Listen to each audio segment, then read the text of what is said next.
మహబూబ్నగర్ జిల్లాలో కూతురిని హతమార్చి ఆత్మహత్య చేసుకున్న తల్లి వ్యవహారంపై పలు అనుమానాలు వ్యక్తమవుతున్నాయి. తన కుటుంబానికి రేబిస్ సోకిందని అనుమానంతో ఆత్మహత్యకు పాల్పడిందని కుటుంబ సభ్యులు చెబుతున్నారు. భయం కారణంగానే మానసికంగా కుంగిపోయిన యశోద కన్న కూతురిని చంపి తాను చనిపోయిందని మృతురాలు యశోద భర్త తెలిపారు. దీనిపై మరింత సమాచారం యశోద ఇంటి నుంచి మా ప్రతినిధి శంకర్ అందిస్తారు.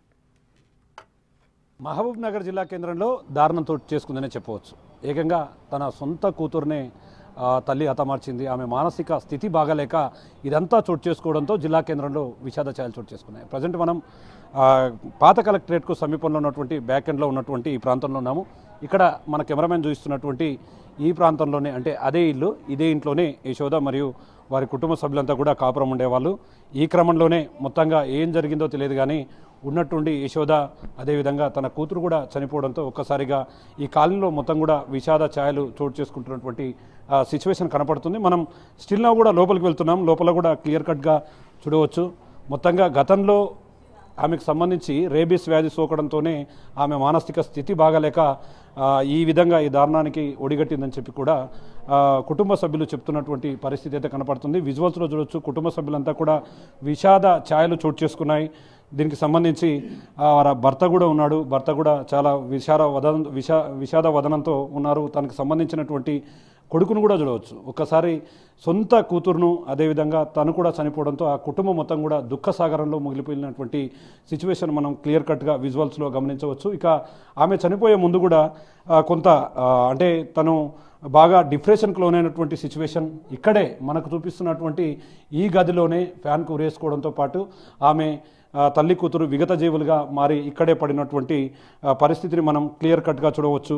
మొత్తంగా ఇది చూపిస్తున్నాం. ముఖ్యంగా ఆమె చనిపోయే ముందు ఇంట్లో ఉన్నటువంటి గోడకు సంబంధించినటువంటి లక్కీని హాస్పిటల్లో చూపించు, వాడికి హెల్త్ బాగాలేదు, వాడికి ర్యాబిస్ వ్యాధి ఉండొచ్చు, అందుకోసం వాడిని కూడా బాగా చూపించంటుంది. వాళ్ళ కొడుకును కూడా కొడుకును అఖిల్ అతని కొడుకును కూడా మనం క్లియర్ కట్గా చూడవచ్చు.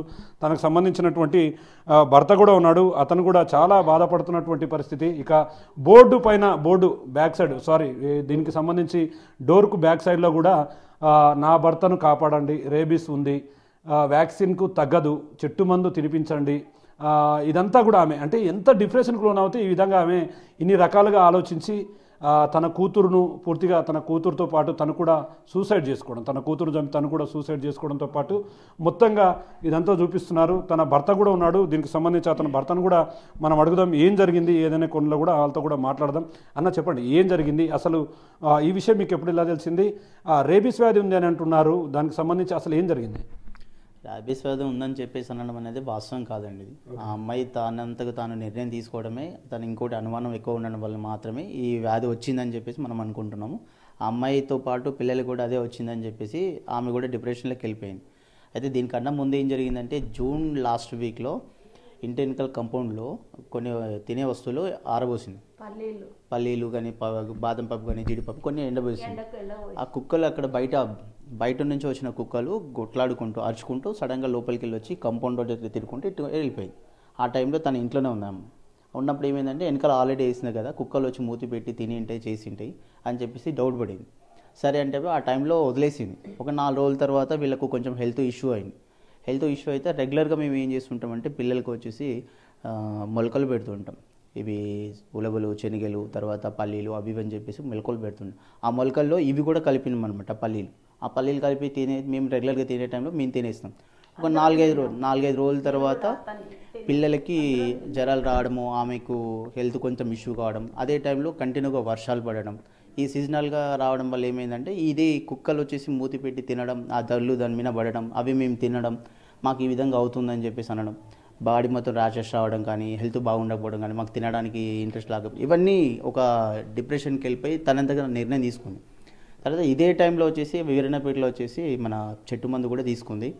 తర్వాత అది తీసుకున్న తర్వాత కూడా తనకు నమ్మకంగా కుదరకపోతే, పిల్లలకు తగ్గలేదనే నమ్మకంగా కుదరకపోతే మళ్ళీ గవర్నమెంట్ హాస్పిటల్లో 2 పిల్లలకి తనకు 3 సార్లు వచ్చేసి వ్యాక్సిన్ కూడా వేయించుకుంది. ఆయన కూడా కొన్ని రోజుల వరకు కూడా డౌట్ఫుల్గానే ఉండే.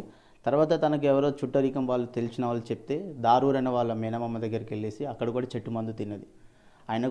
తనకు అనుమానం పోలేదు, చేయలేదు. దాదాపు 2-3 నెలల వరకు నేను ఇదే పరిస్థితి ఉంటాను, నా ఆరోగ్యం బాగలేదు అది ఇది అని చెప్పుకుంటూ మళ్ళీ అటు నుంచి అంటే వాళ్ళ తాండూరు అని వాళ్ళని సొంతూరు అనమాట. మళ్ళీ వాళ్ళ ఇంటికి వెళ్ళిపోయింది రాఖీ పౌర్ణానికి ఆ కార్యక్రమం ఉందని చెప్పేసి.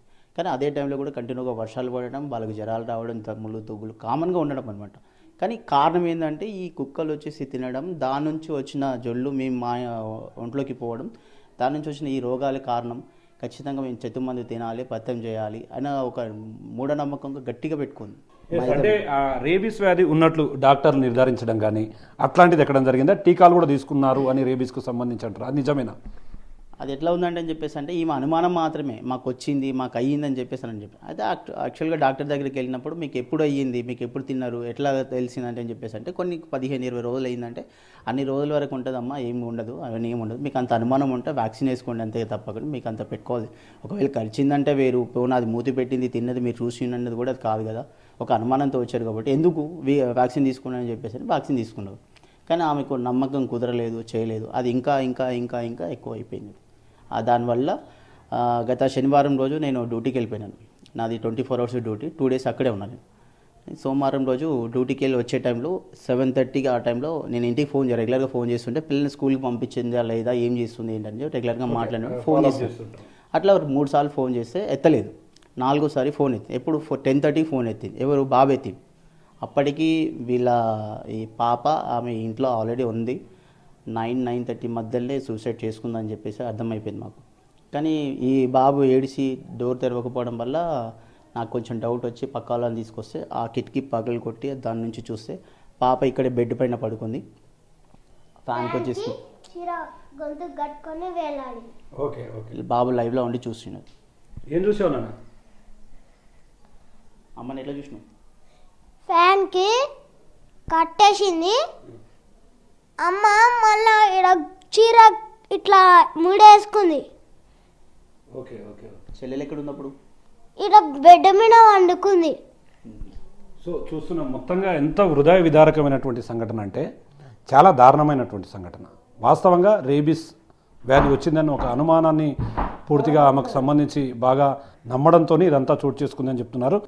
ఈ పిల్లలకి ఇట్లా అవుతుంది చేస్తుంది కాబట్టి వాళ్ళ నుంచి నాకు కూడా ఇదే పరిస్థితి కూడా వస్తుందని చెప్పేసి ఇగో హాస్పిటల్కి ఇట్లా బోర్డు మీద పెట్టి రాయడం, తర్వాత భర్తను కాపాడమని చెప్పేసి రాయడం, తర్వాత ఇంకోటి చివరి కోరిక అని చెప్పేసి అక్కడ బోర్డు మీద రాయడం, ఇవన్నీ చనిపోయే ముందు మొత్తం రాసి పాపని చంపేసుకుని ఆమె హ్యాంగ్ చేసుకుంది. ఇది జరిగిన కథ. సో మొత్తంగా దీనికి సంబంధించి ఈ విషయాలను పోలీసుల దృష్టికి కూడా తీసుకెళ్లారు, కేసు కూడా నమోదైంది. వాళ్ళు ఏమన్నారు, ఫైనల్గా ఎట్లాంటి పురోగతి ఉంది? అయితే వాళ్ళు వచ్చి చూశారు, దాదాపుగా వాళ్ళు చనిపోయిందంటే 10:30కి అట్లా కన్ఫర్మేషన్ తీసుకున్నాము. నేను అందుబాటులో అక్కడి నుంచి రావడానికి నాకు దాదాపుగా గంటన్నర టైం పట్టింది, 70 కిలోమీటర్లు గంటన్నర టైం పట్టింది. కట్టించుకుంటా అమ్మవారి గుడి కట్టించుకుంటా అన్నీ ఉన్నా. ఇట్లా మేము నా కొడుకు తిన్నాడు, నేను తిన్నా, నా మనవరు నా మనవరాలు నా కోడలు తిన్నాం సారు, మాకేం కాలేదు. తన అనుమానం పెట్టుకొని నా పిల్లలకి ఇట్లా అయింది నాకు ఇట్లా అయిందనే తన అనుమానం పెట్టుకొని ఇసొంటివి చేసుకున్నది సార్. మేము మంచిగానే ఉన్నాం, కొట్లాడకుండా పిగులాడకుండా తల్లి పిల్లలాక మంచిగానే ఉన్నాము. కానీ అనుమానం ఎక్కువ. నేను కుక్క తిన్నందుకు పల్లీలు తిన్న జొల్లు పడి ఉంటుంది కదా అత్తమ్మ, నువ్వు అమ్మ కుక్కకు పల్లీలు వేసి చూసింది, తినదని చెప్తే కూడా నమ్మలేదు. కుక్కను పిలిచి కుక్కకు పల్లీలు వేసి చూసింది, తినలేక అమ్మ నేను చెప్తే ఇంటివి అంటే అట్లే అవును అత్తమ్మ అన్నది. ఎవరైతే కొడుకు ఇప్పుడు మిగిలి ఉన్నాడో, చనిపోయినటువంటి పాప కాకుండా మిగిలినటువంటి బాబు హాస్పిటల్లో చూపించు, వాడికి ర్యాబీస్ ఉంది అంటే ఆమె మైండ్లో ఎంత డెప్త్గా ఈ అంశాన్ని పూర్తిగా ఫిక్స్ చేసుకుందంటే ఎవ్వరు చెప్పినా కూడా వినేటటువంటి సిచ్యువేషన్లో లేదు. నెక్స్ట్ ఇక్కడ డోర్కు సంబంధించి ప్రధానంగా ఇక్కడ మనం డోర్ను చూడవచ్చు. అంటే పాపం నా భర్తను అంటే ఆ టైంలో కూడా తన భర్తను తన పిల్లలను మంచిగా ఉండాలి, తన భర్త బాగుండాలి, తన పిల్లలు బాగుండాలని చెప్పి తన భర్తను కూడా కాపాడండి, రేబీస్ ఉంది, వ్యాక్సిన్కి తగ్గదు, చెట్టు మందు తినిపించండి, త్వరగా చేయించండి. అంటే ఎంత దారుణం అంటే ఆమె తనకేమవుతుందో, తను లేకపోతే తన పిల్లలకి ఏమవుతుందో, తను లేకపోతే తన భర్తకి ఏమవుతుందో అనే ఒక పూర్తి డిప్రెషన్కి వెళ్ళిపోయినటువంటి సిచ్యువేషన్. చిన్న చిన్న విషయాలకు అంటే డాక్టర్స్ కన్సల్టెన్సీ ఉన్నప్పటికీ డాక్టర్ల ద్వారా పూర్తి స్థాయిలో తమకు పూర్తిగా ఒక రకమైనటువంటి క్లారిటీ రాకపోవడంతోనే పూర్తిగా ఇదంతా జరిగింది. తమ భర్త చాలా సందర్భాల్లో ఇదంతా కూడా క్లారిఫై చేసే సందర్భాలు చాలా చేశాడు. అంటే నీకేం లేదు, రేబీస్ వ్యాధి ఎలాంటి రేబీస్ వలన ఎట్లాంటి లేదు, దానికి సంబంధించినటువంటి టీకాలు కూడా తీసుకున్నావు కాబట్టి ఎట్లాంటి ఇబ్బంది పడద్దు, మనం జాగ్రత్తగా ఏ సమస్య వచ్చినా కూడా ఫేస్ చేద్దాము, దాన్ని దగ్గరుండి మన ఇద్దరం కలిసి ఎదుర్కొందామని చెప్పి కూడా చెప్పారు. కానీ ఆమె ఎక్కడ కూడా అది వినకపోవడం వల్ల పూర్తిగా ఇలాంటి ఘటన జరిగింది, పూర్తిగా వాళ్ళు లేని లోటు మాకు తీర్చలేదంటూ ఒకవైపు కుటుంబ సభ్యులు బోర్న విలపిస్తున్నారు. ఒకవైపు తండ్రి, మరోవైపు లక్కీ అని ఎవరైతే సెకండ్ బాబు ఉన్నాడో ఆ బాబు కూడా పూర్తిగా అసలు ఏం జరుగుతుంది, ఇంత చిన్న వయసులో తన తల్లి తన దగ్గర లేదనే విషయాన్ని కూడా బాబు అర్థం చేసుకోలేనటువంటి సిచ్యువేషన్ ఇక్కడ కనిపిస్తుంది. ఏదేమైనప్పటికీ ఓవరాల్గా ఈ ఘటన అంతా కూడా ఒకసారిగా ఈ స్థానికంగా ఈ కాలనీలో విషాద ఛాయలు చోటు చెప్పింది. ఆ కుటుంబం పూర్తిగా కన్నీటి పర్యంతమవుతున్నటువంటి పరిస్థితి అయితే మహబూబ్నగర్ జిల్లాలో కనిపిస్తుంది. ఇది ఓవరాల్గా ఇక్కడ update. Camera person Nageshwar Shankar, big TV, Mahabub Nagar నుండి.